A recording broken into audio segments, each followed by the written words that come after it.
그래서 우리가 이번 주에 우리 개인이 내가 내 인생을 두고 복음이 나의 복음 되어질 때 우리가 인도받게 되어지죠. 그래서 우리가 어디 가도 문제되지 않는 사람이 누구냐? 하나님이 준비하신 것을 응답받는다라는 의미에서 300% 응답을 받는다. 이거는 하나님이 나를 두고 세우신 7망대. 그래서 하나님이 나를 위해 하나님이 준비하신 것을 응답받는다. 나와 현장과 미래를 두고 하나님이 준비하신 걸 찾는다. 그래서 우리는 300% 응답을 누린다라고 말을 하죠. 또 7여정이라는 것은 내가 하나님이 원하시는 그 길을 갈 때에 하나님이 준비하신 현장에 축복을 보고 인도받는 인생의 여정이죠. 그런데 이거에서 인도받을 때 우리가 아는 거 절대주권 속에서 하나님이 주신 나 혼자서 살아남는다. 그건 나만 살아남는다는 것이 아니라 내가 삶으로 나를 만나는 모든 자가 살 수 있도록 하나님의 절대주권 속에서 나를 발견하고 하나님 준비하신 인생의 여정을 살아가는 거죠. 그래서 하나님은 우리를 축복하기 위해서 길을 준비하셨는데 우리가 기도의 비밀 속으로 하나님이 내게 주신 말씀의 언약 속으로 들어가지 않으면 이걸 찾을 수가 없죠. 그러면 방황하게 되어지고 또 이것으로 인해서 응답을 못 받았다고 생각합니다. 그래서 우리는 먼저 우리가 해야 될 것이 하나님의 자녀된 보좌의 축복을 가지고 하나님이 나 혼자서도 넉넉히 갈 수 있는 힘을 주시고 하나님께서 싸우지 않고 이길 수 있는 영적 비밀을 나에게 주신 것을 믿고 갈 때에 위기도 기회가 된다. 문제에도 답을 찾고 그저 갈등이 올 때는 그것으로 낙심하는 것이 아니라 갱신하여 더 좋은 하나님의 계획을 찾아갈 수 있습니다. 근데 이게 혼자 있을 때는 안 되잖아요. 그래서 우리가 매일 아침마다 일어나서 말씀을 묵상하고 낮에는 이 말씀을 가지고 현장을 보고 그러면서 문제 사건을 통해 하나님이 이루어 가실 그 하나님 절대 계획을 찾아가는데 7이정표라는 것은 문제인 줄 알았는데 그것을 통해서 하나님 인생의 전환점을 세우면서 하나님이 살리는 시대 살리는 영혼 살리는 절대 망대의 축복으로 역사하시는 거죠.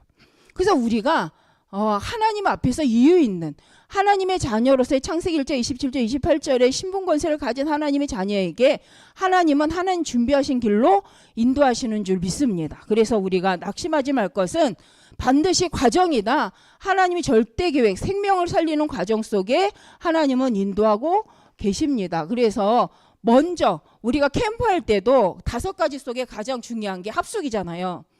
내가 만난 그리스도. 여기서 답이 안 나면 그 다음은요 인도받기가 힘듭니다. 실은 내가 만난 그리스도. 그래서 우리가 합숙이 중요한 것은 영접하려고 가는 합숙이 아니라 이젠 내가 예수 그리스도를 만나고 예수 그리스도 통하여 사명 하나님이 주신 생명 살리는 자로서의 나의 인생을 발견하는 자리가 합숙이었죠. 그래서 그 자리를 통해서 하나님께서 내 평생을 두고 하실 전도운동을 찾아냈다. 그 사람이 가는 현장마다의 팀사역이 일어나고요. 그 사람이 가는 현장마다요. 그 현장에 다락방에 이 말씀 운동할 수 있는 장들이 세워지는 거죠. 그걸 하는 사람이 누굽니까? 바로 조장이에요. 그래서 이 팀사역의 의미를 알고 지역에 필요한 말씀 운동의 장을 세울 수 있는 이런 조장의 역할을 할 수 있는 팀사역자들이 많아질수록 교회 안에는요. 계속 성령의 역사가 일어납니다. 그래서 우리가 캠프도 멀리 보는 캠프에서도 그래서 먼저 가장 중요한 것이 나의 인생 캠프다. 그래서 멀리 보고 하나님이 나를 만나시고 나를 구원하신 그 예수 그리스도 언약을 갖고 인생 전체를 보고 그것을 가지고 현장을 볼 때에 우리는요 현장을 향한 하나님의 계획을 찾아간다. 그래서 이번 주간에 하나님께서는 뭐 하십니까? 반드시 오신다.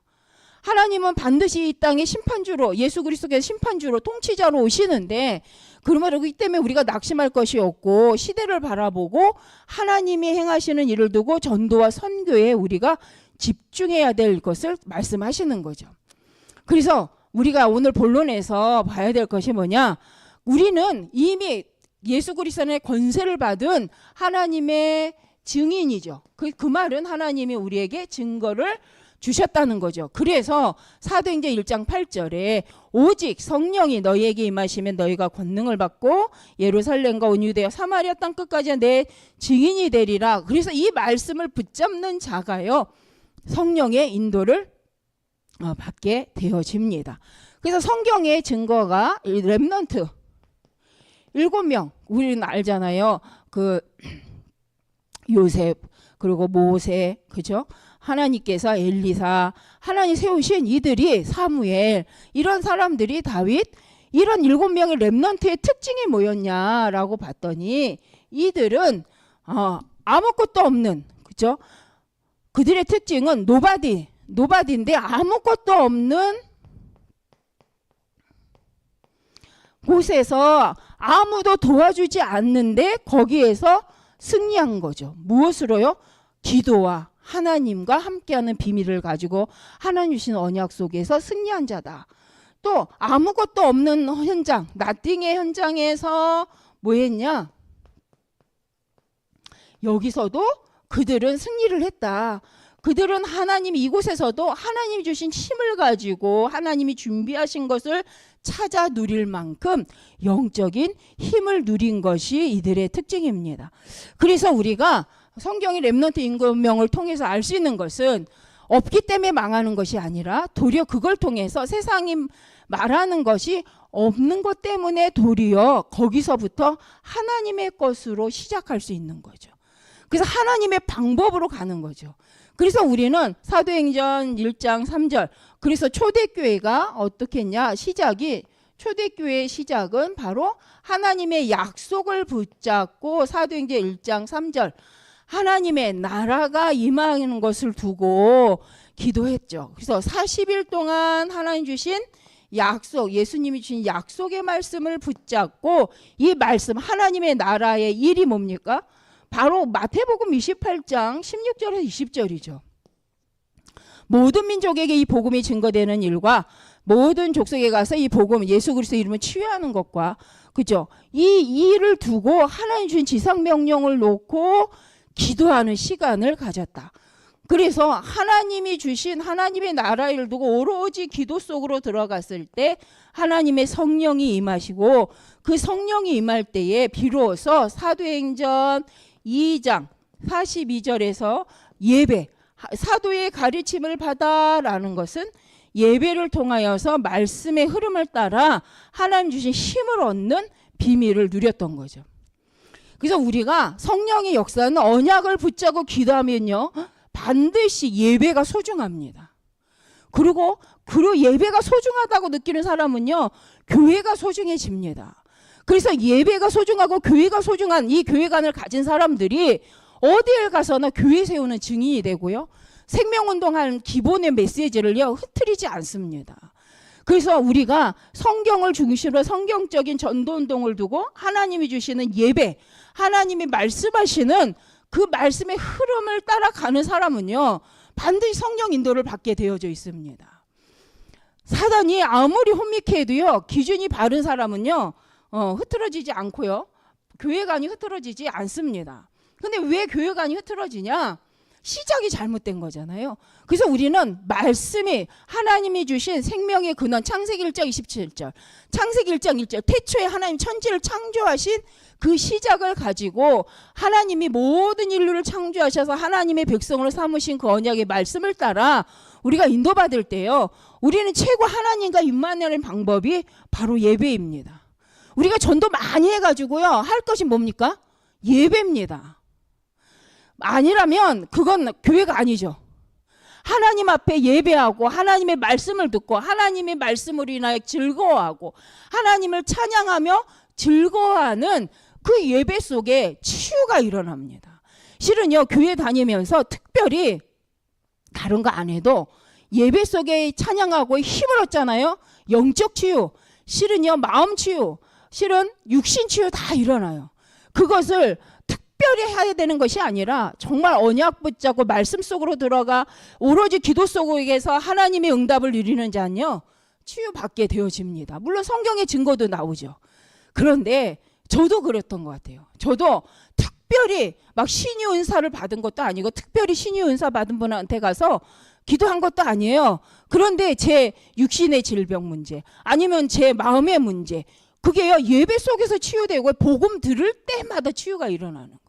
그게 바로 성령의 역사인 줄 믿습니다. 근데 이 맛을 본 사람은요 계속 말씀을 사모하고 하나님 말씀 속에 듣기를 원하고 예수가 그리스도된 이 말씀을 선포하는 것으로 하나님 앞에 기뻐하죠. 근데 이 응답을 누렸던 그 예배의 축복 속에 보니까 누가 있냐면 사도행전 3장이잖아요. 우리가 잘 아는 거. 안진뱅이가 일어나 버려요. 근데 베드로가 갈 때에 이 안진뱅이는 40년 된 안진뱅이에요. 그리고 그 미문에 오래 있었던 사람이에요. 그런데 베드로가 성령이 충만함을 받아 기도하려고 기도처를 찾아가다가 누굴 봤냐? 제9시 기도 시간에 안진뱅이가 보였다는 거예요. 그 말은 그전에도 안진뱅이를 봤는데 오늘은 정말 예수 그리스도의 이름으로 이 안진뱅이의 문제가 보였다라는 거잖아요. 그러니까 우리에게 어느 날이 오는 거죠. 내가 예수 그리스도 안에 말씀 듣고 기도하고 힘을 얻고 있는데 어느 날 나의 문제가 영적 문제라고 보이는 날이 끝나는 날이죠. 어느 날 이 지역의 문제가 영적 문제라는 게 보여지는 그날 예수는 그리스도 나의 답이 맞다라는 거예요. 우리가 이 시간표의 응답을 누리고 있다면 우리는 증인이다. 근데 우리는 다 아마 있으실 거예요. 인생을 지금까지 살아오면서 예수가 그리스도이고 내가 구원받은 다음부터 우리에게 이게 있잖아요. 저도 있어요. 늘 들었던 말씀인데 성경을 그렇게 읽었는데 그 안 들어왔던 그 말씀이 저에게 답이 된 말씀들이 있어요. 그래서 그 말씀을 붙잡고 새로 시작하는 거예요. 우리가 그래서 이 베드로가 이 날 안진뱅이를 늘 봤던 그 안진뱅이가 그날에는 하나님 안에서 예수 그리스도 안에서 영적 문제로 발견됐고 내게 있는 건 나사렛 예수 그리스도 이름으로 일어나 걸으라 라고 했던 돈 구걸하던 안진뱅에게 금과 은은 내게 없지만 내게 있는 나사렛 예수 그리스도 이름으로. 우리가 전도운동 언제 일어나느냐? 이날 일어납니다. 이날. 그렇지 않습니까? 내게 있는 것 예수 그리스도의 능력으로 현장에 영적 문제가 정확히 보이는 날 실은 전도운동이 일어나는 거죠. 그래서 걱정할 것이 없습니다. 말씀 듣고 기도 속에 계속 따라오시다 보면 하나님이 주신 어느 날이 옵니다. 그 날이 오늘이면 너무 감사하고 이번 40일 새벽 기도와 캠프 기간이라면 더 감사한 거죠. 그런데 우리 성도님들께서 그래서 이 날을 놓고 집중하여 기도하고 인도받으면 됩니다. 그럴 때에 이제 이 가운데에서 은혜 받던 사도행전 8장 4절에서 8절에 보니까 그죠? 빌립 지사가 가는 곳에 사마리아 땅까지 들어가죠. 실은 이스라엘 사람들이 한계가 뭐냐면 유대인들의 한계가 전통 이방인하고 밥 먹지 않는 거잖아요. 실은 요새 요번 계속 말씀 흐름이 뭐였습니까? 고넬류 집이 문제죠. 고넬류 집. 베드로가 고넬류 집에 가서 밥 먹은 것 때문에 문제가 돼갖고 말 듣고 바울이 나중에 그것 때문에 한마디 하고 막 이런 사건이잖아요. 뭐냐 하면 정말 하나님께는 땅끝까지 마태복음 28장에 모든 민족에게 가라고 하시는데 사마리아도 못 넘어가요. 사마리아. 우리 잘 알잖아요. 사마리아 왜 못 넘어가는지. 유대인과 그쵸? 혼혈족.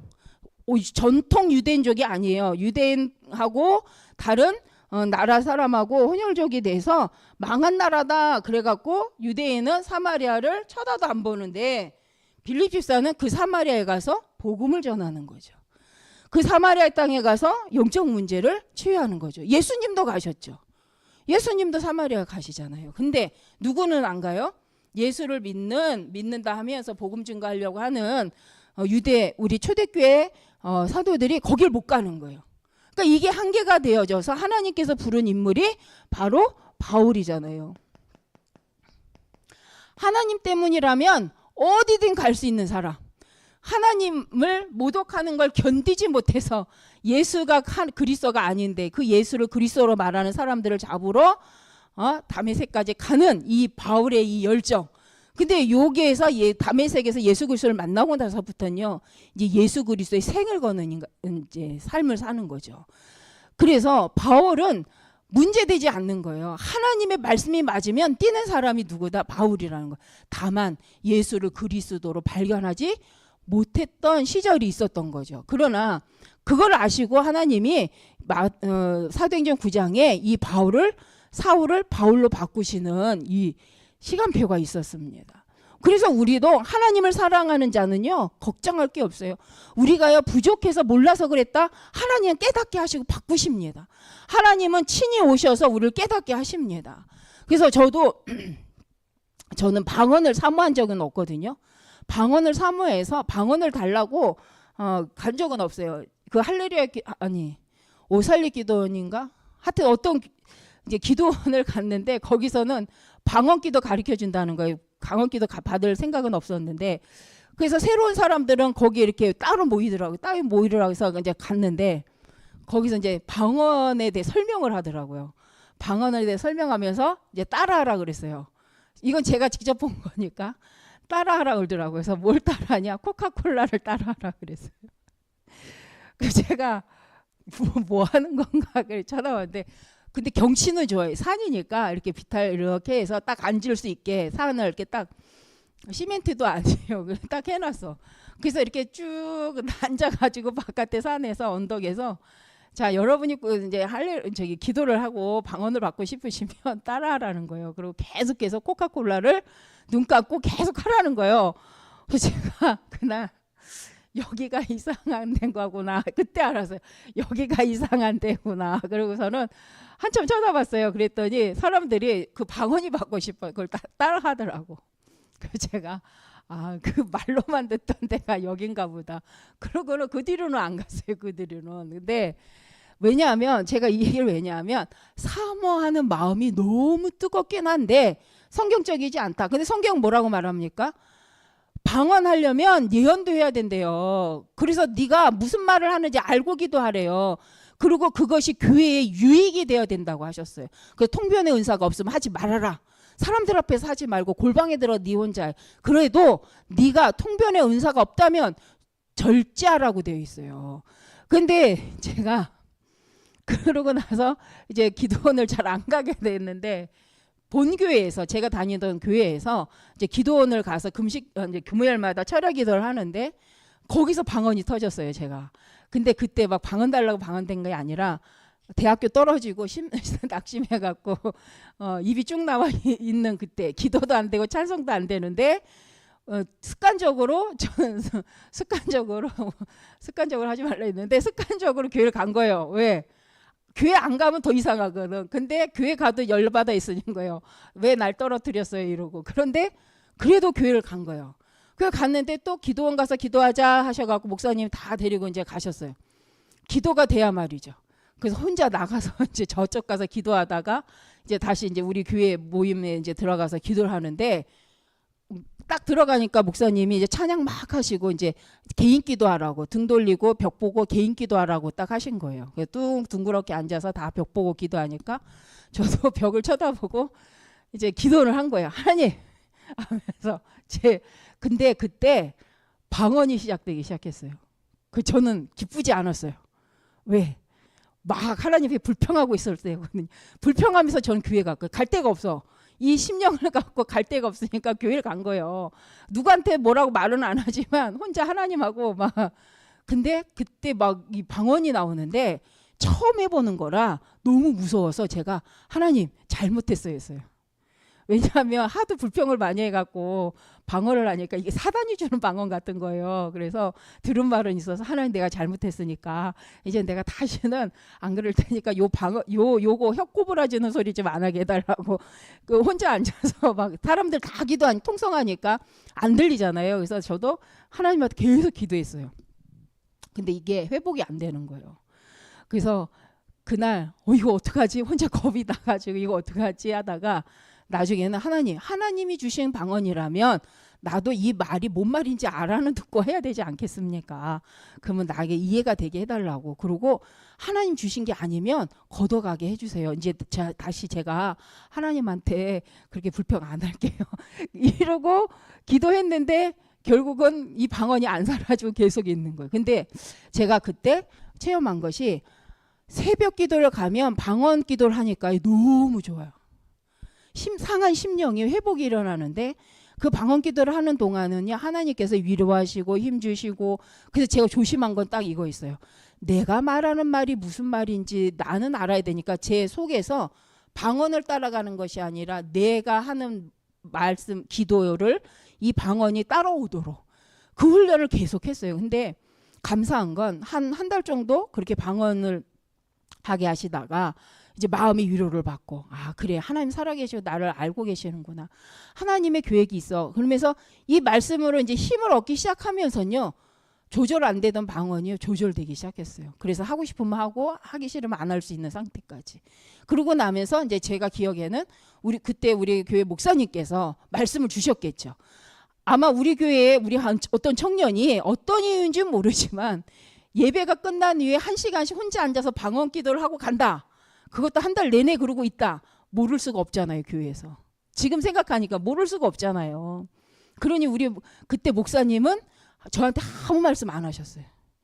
그런데 기도하셨을 것 같아요, 그때. 제가 봐도 아, 그쵸. 그 청년이 무슨 이유인지는 모르지만 그렇게 하나님 앞에 한두 시간을 두고 방언으로 기도할 만큼 이유가 있겠지 하며 기도해 주시고, 근데 그때마다 강단을 통해서 말씀을 주셨던 것 같아요. 그래서 제가 그 고린도에서 방언할 때 조심해라. 그리고 그 예언의 은사가 있어야 된다. 그리고 혼자 있을 때 해라. 교회에 덕이 되도록 해라. 이 말씀이 저에게는요, 귀에 쑥쑥쑥 들어오는 거예요. 그래서 제가 방언 얘기하다가 많이 갔는데 무슨 말이냐? 실은 부족한데 하나님 앞에 이렇게 바울처럼 부족하지만 몰랐는데 하나님을 사랑해서 하나님 앞에 간절히 기도한 건 분명히 틀린데 하나님 바꿔서 깨닫게 해서 올바르게 인도하신다는 걸 저는 그래서 확신을 했어요. 그때 나이가 21살 때였던 것 같아요. 21살. 그런데 그런 1~2살짜리에게 하나님께서 어떤 은혜를 주셨냐? 나는 너와 함께하고 있어. 나는 너를 지금 인도하고 하고 있어. 물론 기도를 통해서도 확신시켰고요. 그러면서 말씀을 통해서 주일 예배, 수요 예배, 금요 예배를 통해서 그때그때마다 내가 질문하는 말씀 내용에 대해서 말씀으로 답을 주셨고, 그것이 또 나에겐 답이 되니까 내 신앙에 어마어마한 그 기준이 되었던 것을 볼 수 있습니다. 그래서 저도 이 하나님께서 바울을 사랑하시고 바울이 하나님을 사랑하는 알기 때문에 하나님 바울을 인도하신다는 거죠. 우리도요, 이거 잘못된 기도야? 이거 틀린 기도야? 아니면 올바른, 그럴 필요가 없다는 거예요. 하나님을 사랑하고 하나님 앞에 진짜 응답받기를 원하는 성도는요, 와서 틀리고 맞고를 떠나서 하나님 앞에 기도하기 시작한다면 하나님은 우리로 말씀으로 깨닫게 하신다는 거예요. 반드시 하나님 말씀 속에서 우리를 인도하시고요, 분별케 하셔서요, 그 말씀이 믿어지게 한다라는 거예요. 그러니까 걱정할 게 없다. 그래서 다른 데 가셔서 방황하지 마시고 교회 오셔서 예배 속에서 말씀을 들으시고 말씀 안에서 하나님 앞에 기도하신다면 하나님이요, 바꾸세요. 제가 지금도 생각하면 그때 목사님이, 제가 그때 섬겼던 교회 목사님이 성결교회 목사님이시고, 저는 그 교회 가서 처음으로 막 북치고 기도하는 걸 처음 했었거든요. 그런데 성품도 온손하시지 않으셨어요. 막 가서 말씀하시고 그러셨는데 한 번도 저한테 혼을 내시지 않았던 것 같아요. 지금 생각해보면. 너 왜 그렇게 기도해? 너 왜 그렇게 해? 이렇게 한 번도 안 하셨던 것 같아요. 그런데 지금 생각해보면 그분 목사님께서 상태를 보고 말씀을 주셨고 그 말씀을 받고 또 바꿔내고 그 말씀 속에 또 은혜 받고 하는 모습을 보셨을 수도 있겠죠. 그래서 제가 신앙생활에 말씀 중심, 그리고 하나님은 반드시 강단을 통해서 답을 주신다라는 거를 실은 저는 그때부터 확인을 했기 때문에 맞다. 그래서 우리가 부족해서 일부러 그런 게 아니라면 부족해서 몰라서 실수하는 건 하나님 반드시 깨닫게 하시고 반드시 정확하게 인도받게 하시는데 더 좋은 응답 속으로 가게 하신다. 그래서 우리 성도님들이 두려워할 게 없다는 거예요. 사람 눈치 볼 것도 없다는 거예요. 하나님 앞에서요, 간절히 기도하고 하나님 앞에 질문하면 하나님은 교회를 통해, 하물며 베드로에게는 닭 울음소리로도 깨닫게 하시잖아요. 그러면 우리는요, 그래서 우리 성도님들이 어렵고 힘드실 때 딴 데 가지 마시고 하나님 앞에 나오셔서 부르짖으시기를 바랍니다. 그러면 하나님이 응답하십니다. 사람이 아니라 하나님이 깨닫게 하시고 말씀을 주시죠. 그래서 이 바울의 인생이 하나님이 작업해 보니까요, 누구도 못 말리는 사람이 됐잖아요. 사도행전 그래서 13장 12절. 제가 이번 이렇게 말씀 흐름 속에서 보니까 우리 공과 말씀에서도 보면, 야, 이 바울을 알아본 바나바 대단한 사람이다 라는 생각을 했어요. 실은 이 바나바가요, 이 바울이 사도행전 9장에 오 진짜 예수가 그리스도네, 그때부터 결단으로 복음을 전하니까 초대교회는 제가 술을 쓰는구나, 우리 잡으려고, 저기 이렇게 해서 우리를 잡아가려고 술을 쓰는 거야 라고 생각했고, 유대인들은 야, 배신자다, 쟤 죽일 때까지 내가 밥 안 먹을 거야 하는 이런 상태에 있는데, 이때에 초대교회에 가서 바울을 증명해 준 사람이 있었어요. 사도행전 9장 27절에 보니까 바나바가 바울을요, 초대교회 앞에, 사도들 앞에 말하는 거, 아니다, 내가 봤다는 거예요. 바울이 그리스도를 증거하는 모습, 그가 어떻게 회심하게 된 거를 내가 보았다라고 바나바가 말을 하더라고요. 그런데 이 바울을 믿어주지 않으니까 결국은 고향 다소에 가서 10년을 넘게 있다가 다시 사도행전 13장에 부른 사람이 누구예요? 11장에 보니까 바나바가 또 부르더라고요. 야, 이 어마어마한 만남이다. 이 바나바의 마음속엔 바울은 하나님 앞에서 회심한 자가 맞고, 그 바울을 하나님 쓰시는 자가 맞다라고 믿은 바나바는요, 다 아니라고 하는데, 이 바울을 불러다가요, 안디옥 교회에서 같이 1년 동안 이 말씀을 가르치기 시작했는데, 그때부터 뭐라 그랬어요?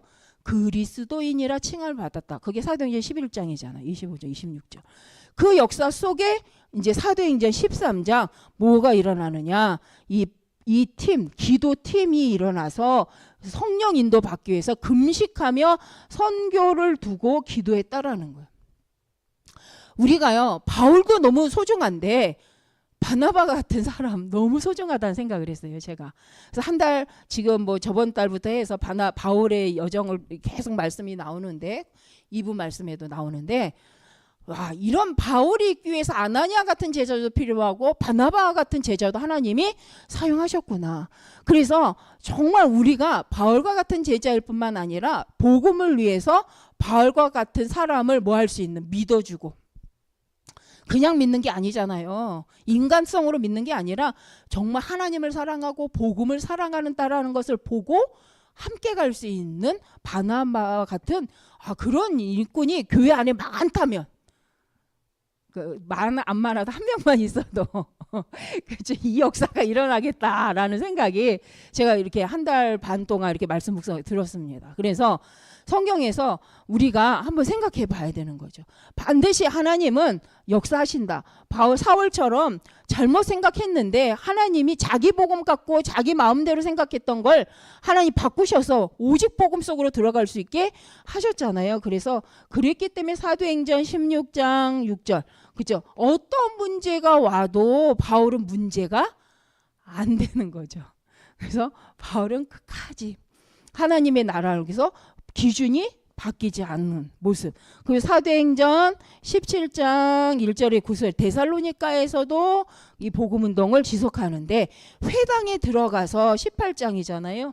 18장 1절 3절, 그렇죠? 브리스기를 아굴라도 만나는데 회당에 들어가서 복음운동을 합니다. 어떤 면에서는 바울과 같은 제자들은 있겠죠. 그렇게 내가 모세오경을 가지고 바리새인으로서 가말리엘 문화생으로서 굉장히 유대인의 전통을 배운 자인데, 복음, 예수가 그리스도 된 것만 모르기 때문에 내가 어떻게 하나님을 대적하는 자리에 섰던 모습을 바울은 기억하고, 그래서 바울은 어디를 들어가요? 가는 곳마다 회당에 들어가서 후대들에게 예수가 그리스도라는 것을 말할 수밖에 없는 거죠.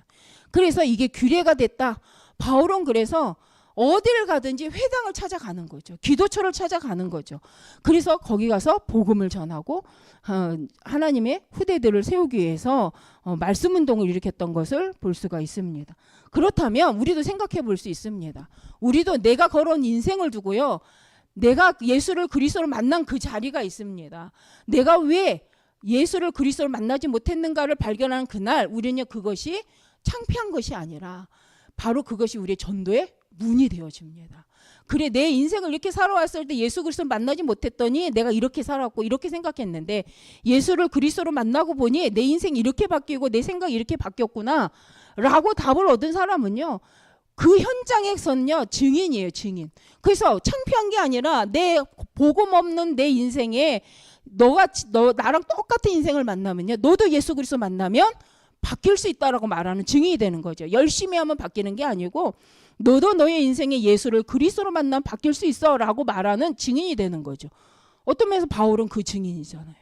자기 평생의 학문이 나를 그리스도를 만나게 한 게 아니기 때문에 바울은요, 배설물을 여긴다는 말은 사치스러운 그냥 멋있는 말을 한 게 아니라 한이겠죠. 한. 이 지식으로, 이 학문으로 내가 예수를 그래서 깨닫지 못했던 이 똥보다 못한 이유라고 말할 수밖에 없는 건 그의 인생을 두고 그 어마어마한 학문을 갖고도 내가 그리스도를 만나지 못한 것이 이 바울에게는 최고의 한이겠죠. 그러니까 이게 필요 없다는 거죠. 그러나 하나님 그걸 또 사용하십니다. 앞세우지 않으니까. 그래서 우리도요, 우리의 인생을 두고 예수를 그리스도로 만난 그 시점에 하나님은요, 그 방향의 증인으로 우리를 사용하십니다. 근데 우리가요, 그걸 창피하게 여기잖아요. 제가 정신병원에서 만났던 그 전에 이제 국립정신병원이 있어요. 거기 가서 이제 어떤 분, 여자분을 만나서 전도를 해갖고 영접을 하셔서 제가 이제 다락방을 매주 들어갔어요. 그런데 이분이 어쨌든 회복기에 있었던 분이기 때문에 방에 감금되어 있는 상태가 아니기 때문에 바깥에 왔다 갔다 하시고 그 공간이 있거든요. 그래서 재활하는 과정이 있는 분들은 거길 왔다 갔다 해요. 외래 환자들이 있는 데까지는 안 오지만 이렇게 그 주변에서 이렇게 공원같이 왔다 갔다 할 수 있어요. 그래서 그분을 매주 가서 만나고 했는데, 예배를 드렸는데 이제 이분이 이제 퇴원을 하신다는 거예요. 그래서 너무 잘 됐다. 근데 이제 퇴원을 하면 이분을 못 만날 거 아니에요. 그래서 어쨌든 잘 됐다고 하고서는 헤어졌는데 그 병원이 이제 5호선 라인이거든요. 5호선. 그래서 제가 5호선을 타고 다닐 때였기 때문에 5호선을 타고 가다가 그분을 딱 마주친 거예요. 전철에서 그 여자분을. 전 너무 기뻤어요. 야, 진짜 우리 성도님 이제는 일상생활을 하시는군요. 너무 기뻤어요. 그리고 그분을 아는 척을 하려고 내가 딱 일어나서 아는 척을 했더니 이분이 저를 외면하시는 거예요. 그래서 제가 순간 너무 놀래갖고 그렇게 반가워했던 이분이 나를 외면하면서 그냥 제가 전철에 다시 앉으면서 왜 날 외면하지? 왜 저분이 날 모르는 척하고 하지? 근데 그냥 모르는 척이 아니라 너무 당황해하면서 모르는 척 하시니까 제가 이제 전철을 타고 이제 끝까지 가면서 한번 생각을 해봤어요. 왜 모르는 척을 했을까? 내 기분이 나쁜 걸 둘째치고 계속 기도가 돼요. 왜 모른 척을 했을까요? 그분 입장에서는 나를 어디서 만난 거예요? 정신병원에서 만났잖아요. 그러니까 그분 입장에선 자기가 정신병원에 다녔던 걸 알고 있는 나를 만난 게 그다지 좋지 않으셨던 것 같아요. 그래서 제가 그럴 수 있다. 그분 입장엔 그럴 수 있다. 그런데 아쉬웠어요. 왜냐? 아직 그것을 못 넘어선 거잖아요. 그래서 저는 이제 제 기억에 저분이 나를 만난 걸 두려워하지 않고 딴 것 때문에 만난 것도 아니잖아요. 그래서 저분이 나를 만나서도 그냥 담대하게 그냥 인사하고 할 수 있었다는 건 뭐예요? 내가 정신병원에 다닌 것이 크게 문제되지 않는다. 이제 그것 때문에 내가 예수님 만나서 나는 이제 하나님 자녀 된 게 더 소중해. 이런 마인드였다면 저를 어떻게 했어요? 반갑게 맞이했겠죠. 그러나 그게 아직 아니니까 저를 딱 외면하고 가시는데 이해가 됐어요. 나 같아도 그랬겠다. 그러나 그분의 인생을 두고 그래, 내가 그 정신적으로 어려울 때에 예수를 그리스도로 만나서 내가 구원받았지. 그래, 그래서 나 같은 사람도 예수 믿고 구원받으면 이렇게 회복이 일어날 수 있는 거야 라는 믿음으로 섰다면 아마 그분은 그 분야의 증인이 되셨겠죠. 그래서 제가 맞다. 정말 이해는 하지만 그분이 그걸 넘어서서 나같이 정신적으로 어려움을 올 수밖에 없는 모든 사람이 예수를 그리스도로 만나면 완전히 끝난다라는 것을 확인하는 증인이 되었으면 좋겠다라는 이제 마음으로 이제 기도를 했던 적이 있어요. 그리고 이후로는 못 만났어요. 왜냐? 그 이후로 그 병원에 국립정신병원에 가니까 소문이 난 거예요. 자꾸 누가 들어와서 전도한다고. 그래갖고 전도하니까 팀이들아 전도하니까 수희 아저씨 막 쫓아가가지고 나가라고. 그래서 거기 외래 환자 가는데도 못 가게 하더라고요. 그래서 그 당시에 그래서 그 이후로 거기를 지속으로 못 하고 이제 나오게 되긴 했는데 저의 인생에 있어도 하나의 이정표는 된 거죠. 아 정말 그분들을 이해하고 정말 그분들이 그 문제를 부끄러움이 아니라 도리어 그 문제도 예수 안에 끝날 수 있다는 걸 확인하는 증인이 되기를 또 기도하는 시간이 되었습니다. 아마 바울은요, 제가 이 바울 얘기하다가 그런 바울은요 얼마나 부끄러웠겠어요. 그런데 바울은 그걸 가지고 그래서 오직 그리스도가 아니면 안 되는 이유, 오직 예수 외에는 다른 길 없다는 걸 말할 수밖에 없는 증인이라는 거죠. 이 학문이 그를 깨닫게 한 것이 아니라 바로 자기가 그랬던 자기가 예수를 만나니 이렇게 바뀔 수밖에 없었던 그 증인이잖아요. 그래서 우리는 로마서 16장 1절에 7절 이 로마 복음화의 그래서 증인으로 그래서 이 바울의 이 증거 그래서 우리가 감당할 수 없었던 문제 우리가 말하고 싶지 않았던 나의 어려운 일들 그것이 예수를 그리스도로 만난 후에 끝났다. 그래서 그 끝난 것 때문에 무조건 나는 아직 감당이 안 되는 말하라는 게 아니라 정말 진짜 이 문제도 예수 그리스도로는 끝날 수 있음을 확인한 증인으로 서기를 바란다는 의미입니다. 그 대표적 인물이 바울이다. 그래서 우리 모든 성도님들께서 문제될 게 없다. 하나님은 그래서 강단 말씀에도 모든 어려움과 모든 과정을 통해서 하나님은 예수 그리스도를 만나는 여정으로 인도하셨고 예수 그리스도를 만났다면 그것은 우리의 이제는 복음을 증거할 발판이요 그 복음에 우리가 전도할 수 있는 내 평생에 달려갈 방향성이라고 말씀하시는 거죠. 왜요? 암 걸린 사람이냐? 암 걸린 사람의 영적 상태를 압니다. 전요 디스크 걸린 사람의 영적 상태를 알아요. 저는 디스크 걸려서 단계적으로 아파갖고 어디까지 갈 수 있는지를 체험해봤기 때문에 저는 허리 아픈 사람들을 만나면 말해줄 수 있어요. 그런데 그것이 결국 어떻게 정신적인 영향도 주고 결국은 내가 그것을 말씀 아니고 믿음 아니군요. 못 벗어나요. 저도 그래서 해마다 다친 시기를 딱 만나잖아요. 통증이 와요. 통증. 가짜 통증이 와요. 근데 진짜 아파요. 증상은 병원 가면 별로 없어요. 근데 저는 통증이 너무 아파서 막 두려울 정도로. 그러니까 이걸 경험해 본 사람은요. 그걸 말해줄 수 있더라고요. 그래서 저도 그게 이제 허리 아프신 분들을 보면 말해주게 되는데 그래서요. 내가 만난 문제를 똑같이 겪고 있는 사람을 보면요. 도와줄 수 있는 거예요. 그리고 내가 그거를 그리스도로 회복한 사람은요. 그래서 오직 그리스도 외에는 없다라고 말할 때 이 영향력이 갑니다. 그래서 혹 우리 성도님들 중에 내가 이렇게 어려움을 겪고 내가 이렇게 힘든 일이 있었다라고 한다면 그 분야에 하나님이 우리 성도님을 증인으로 분명히 세우시기 위해서 그 여정을 갖고 오셨다는 거죠.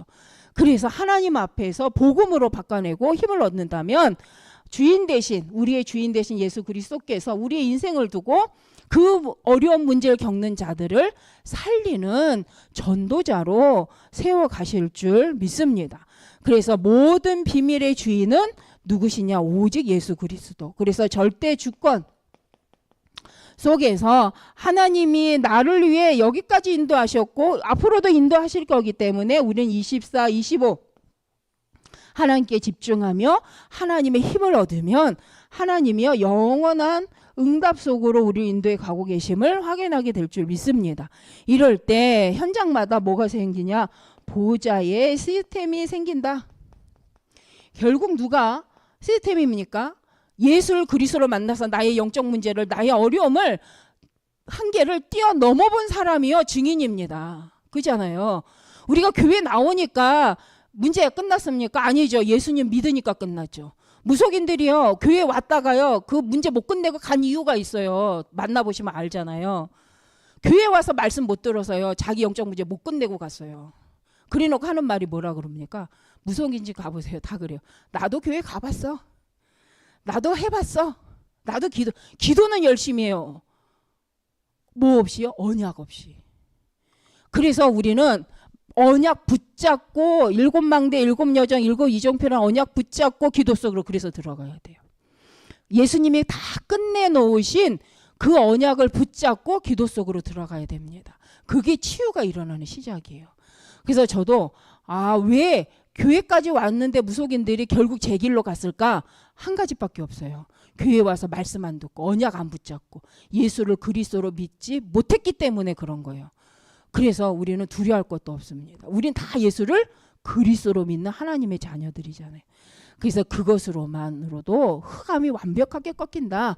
우리는 그 증인이다. 예수 그리스도로 모든 문제를 끝내신 하나님의 자녀된 증거를 가진 우리 모든 성도님들은 증인이신 줄 믿습니다. 그래서 우리가 힘껏, 제가 이번 주에 자꾸 목이 아파갖고 조금 설설 얘기하다 보면 이 목이 간지러우니까 자꾸 찬양할 때도 삑사리가 나고 아픈데, 그러다 보니까 목소리 자꾸 커져가지고 네, 어쨌든 양해해 주시길 바라고요.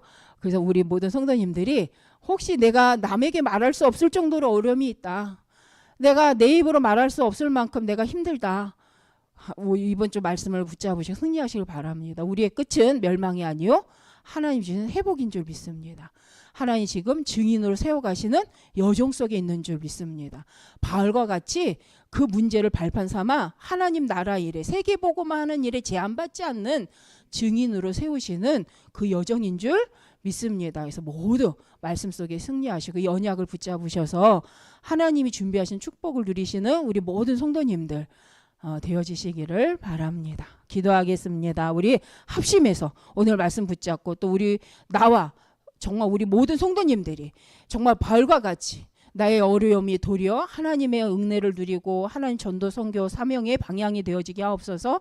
우리 함께 기도하겠습니다. 하나님 감사합니다. 주신 말씀처럼 우리 개인이 복음화되어지고 내가 만난 그리스도로 인해서 나의 문제가 되지 않고 도리어 복음을 누리는 시작이 되어진 것처럼 우리 모든 성도님들이 그 갖고 있는 어려움들이 도리어 내가 해결할 수 없는 그 한계가 도리어 하나님 앞에서 최고의 인생의 전환점이 되어질 뿐만 아니라 하나님이 함께 하시면서 하나님이 이루어가실, 하나님이 새로 시작하실 문이 열리는 시작점임을 알고 아버지와 기도하여 하나님의 응답 누리는 시간이 되게 하실 줄 믿습니다. 아버지, 세상의 말에 속임수에 속지 않고 낙심하지 않고 도리어 하나님 앞에 기도하여 하나님 바울과 같이 응답 누리는 아버지, 성경에 정말 증인들과 같이 아버지 렘넌트 7명과 같이 하나님 새로운 시작이 일어나는 아버지 시작점이 되게 하신 줄 믿습니다. 하나님 역사하여 주시옵소서. 우리의 연약함도 알고 부족함도 알고 아버지 우리 한계도 아신 하나님이 우리를 부르셔서 하나님 백성 삼으시고 하나님 모든 문제를 끝내시고 예수 그리스도 안에 새롭게 하신 걸 감사드립니다. 하나님 지나간 나를 붙잡는 것이 아니라 회복하신 그리스도 안에 있는 나를 가지고 하나님이 이루어 가실 세계복음화 속에 있는 나를 아버지 미리 붙잡고 미리 찾고 하나님의 언약의 여정 속에 함께 인도받는 아버지 저희들이 되게 하여 주시옵소서. 이 일의 동역자가 되게 하여 주시고 권면자가 되게 하시고 아버지 세계복음화에 함께 가는 아버지 정말 친척과 같은 아버지 저희 모든 성도들 되게 하여 주시옵소서. 하나님께서 교회를 세우시고 목사님을 통하여서 우리 모든 성도들이 아버지 동역자요 친척과 같은 자요 아버지 정말 두교와 같은 제자로 세워질 수 있도록 하나님 축복하여 주시옵소서. 주 예수 그리스도의 이름으로 감사하며 기도드리옵나이다. 아멘. 주기도문으로 마치겠습니다. 하늘에 계신 우리 아버지여, 이름이 거룩히 여김을 받으시오며 나라에 임하옵시며 뜻이 하늘에서 이루어진 것 같이 땅에서도 이루어지리이다. 오늘날 우리에게 일용할 양식을 주옵시고 우리가 우리에게 죄지은 자를 사하여 준 것 같이 우리의 죄를 사하여 주옵시고 우리를 시험에 들게 하지 마옵시고 다만 악에서 구하옵소서. 대개 나라와 권세와 영광이 아버지께 영원히 있사옵나이다. 아멘.